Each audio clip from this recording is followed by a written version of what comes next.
Some say it was the greatest game ever made. Some say that if you only buy one horror game that's under the water, this is it. Some say that this was the only way they could sustain an erection. And one woman told this reporter, "I once played this game for like 10 hours. It was a little messed up. They had them guys who jump off the ceiling and they have the hook hands. That was kind of weird. But other than that, it was a great game. It made me a little scared and I had to go sleep with my mom for a little bit, but it wasn't too bad." Nah. And today on Mr. Mirror, we take a look at Bioshock. We're going to talk for a minute about Bioshock. I want you to sit down.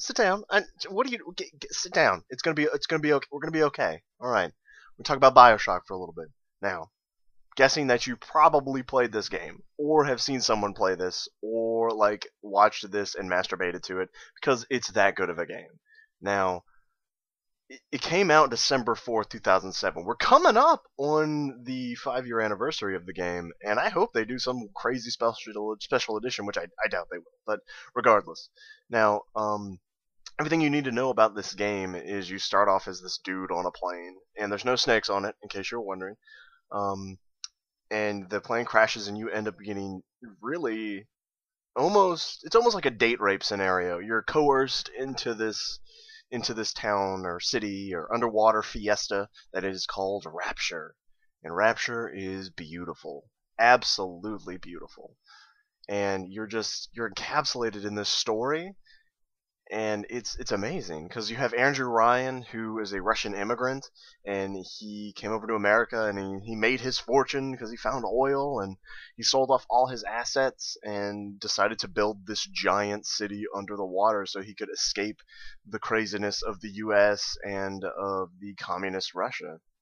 And through audio logs that you find along the way in Rapture, you find out all the story, and you get these characters in your head. And there is a book that came out too around the time of Bioshock 2 that it flushed out all these characters and the stories and connected Bioshock 1 to Bioshock 2, because most people had concerns with Bioshock 2 that the main villain in there had no real connection to Bioshock 1. And I played through Bioshock 1 recently, and Sophia Lamb, the villain in number 2, is not even really mentioned in Bioshock 1.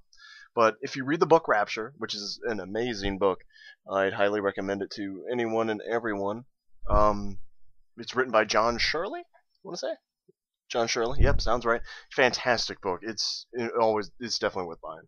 But anyways, you get these characters in your head, and there's people like Diane McClintock, there's people like Bill McDonough, who they all have different things that they do around Rapture, but you're really brought to the main villains. There is Andrew Ryan, and then you're helped around the city in the beginning by someone named Atlas, and you're trying to save his family. And not gonna spoil it for you, even though don't listen to the next like 10 seconds, please, if you don't want spoilers. But you find out that Atlas is actually someone named Frank Fontaine, and Frank Fontaine is not a good man, and you're actually this sleeper agent. And this is like past the 10 seconds, so if you're please just give it a minute. You're a sleeper agent, and eventually you're reactivated to come and kill Andrew Ryan for the purposes of Frank Fontaine. It's great, but okay, so plot aside, we have all those different characters, and the gameplay is, it's pretty much standard first-person shooter. It's nothing to write home about. In Bioshock 2, it's infinitely better. I absolutely love the gameplay in number 2, but we'll get to number 2 later. Gameplay, you have the plasmids, and you can switch between your guns and your plasmids, and you can upgrade all that shit, and fantastic. But the thing you need to know is Rapture. That's it. You're in Rapture. This entire world that you're drowning in, and you want to be drowned in it. It's beautiful, and it's haunting, and it's scary as balls. Oh my god, there's so much fucked up shit in this game. It's beyond words sometimes. People crucified to walls and stuff written in blood. Oh my, people flayed alive. Oh my god, it's horrifying, some of the stuff that's in here, like truly. And oh man, you get to walk around and you get your little wrench and you can beat the shit out of things. Ain't that fun? So yeah, you walk around this, and then you find the big daddies and the little sisters. Man, it's also sad. It's tragic, really, as you play through. It's the tragedy of Rapture, but you want to keep playing, and you get the moral decision to either save the little sisters or kill them.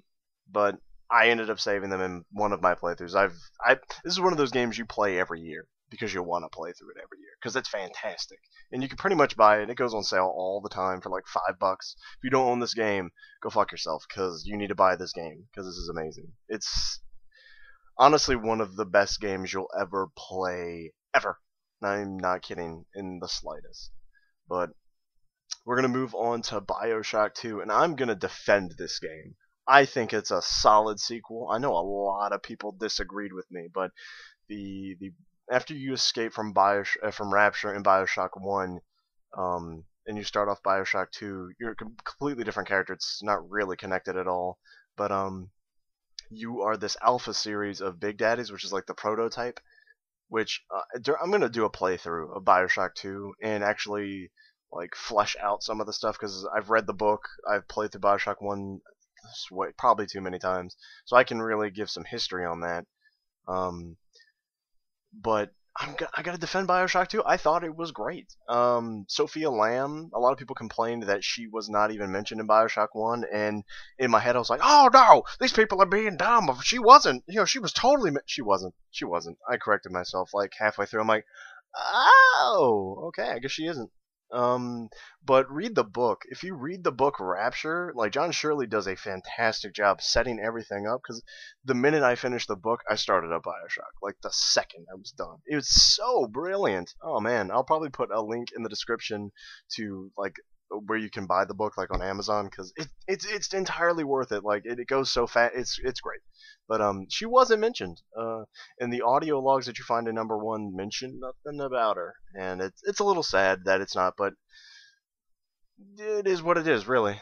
People complained like in the very beginning, the Alpha series Big Daddy shoots himself in the head but doesn't die. But I mean, people take brain injuries like that. Not all the time, but it does happen where they don't die. I mean, there's a man who got, there was a railroad spike shot through his head, and it cut off the front part of his brain. And I mean, albeit he had a personality shift, but he was living nonetheless. And they complained about a lack of scary atmosphere, and that's bullshit. That's total bullshit. You're back in Rapture. There's still all the fucked up blood and everything. I think what people were going through is this sort of like they were desensitized to it, which, I mean, come on, this came out 2010. This is 3 years since Bioshock 1. People who played Bioshock 1 probably grew up a little bit and are a little desensitized to a lot of what's going on. But there's a lot of complaining that there's not a lot of new splicers, which is kind of bullshit. There's like 2 or 3. There's the brute splicer who's really fucking big and will kill you, and it's great. But the main addition is the big sisters. These things are fucking terrifying. They jump along the walls and just, oh man, these things are no joke. All right. And it really gave me still that sense of I'm about to fucking die. And if you're talking about they're too easy, you're probably playing on easy, because I've played through both of the games on easy and on normal and on hard, and yeah, normal isn't even a joke. You go through first aid like it's nothing, and God forbid you play on hard mode. If you play these games on hard mode, you're a fucking pro, because you end up having to learn like how to hack all of the turrets and all that. You set traps and you have to kite the big daddies around because the big daddies fuck you up. They're great. They're great. They're great. Continuing my defense of Bioshock 2, people complain about the ending. What? I mean, so? Seriously, so? I mean, the ending of Bioshock 1, I don't have to tell you how bad that was. You're really playing these games for the story, not so much the gameplay. I mean, you're not playing like a COD game for the story. It's like you're shooting things. This is the opposite. You're playing it for the story. The fact that there's plasmids and guns, that's just semantics. That's something that gets, that's just something that's along the way. I mean, the ending to number 1, that boss fight is an entire joke. It is a joke. You can beat the whole thing on hard mode just by strafing. It's a joke. A joke. And this one is just this one was even a little more difficult because you have people like wave after wave of enemy coming to fucking kill you, and I mean, that's at least a little more entertaining than just being able to strafe. Now, the graphics. People complained about the graphics, how it didn't look, better, but I think people would have complained even more if they had changed the look of it in any way. I mean, it has charm. It's almost like steampunky, that 1950s kind of retro glam thing. I love it. I absolutely love it. And I think people would have complained more if they had tried to revamp it and do all this stuff, because I think it would have taken away from the charm. But I mean, people I think really complained are playing at that 30 FPS, less than 1080p on a console. Because if you play this game on computer, it's amazing with the high graphics. It you can't complain about it. And they added multiplayer in the second one, which I think they could have done a lot with, and maybe they didn't, but it was new to them. But it's not COD. I mean, it's not Call of Duty here. I mean, if people complain that they concentrated on multiplayer and it took away from the story, that's bullshit.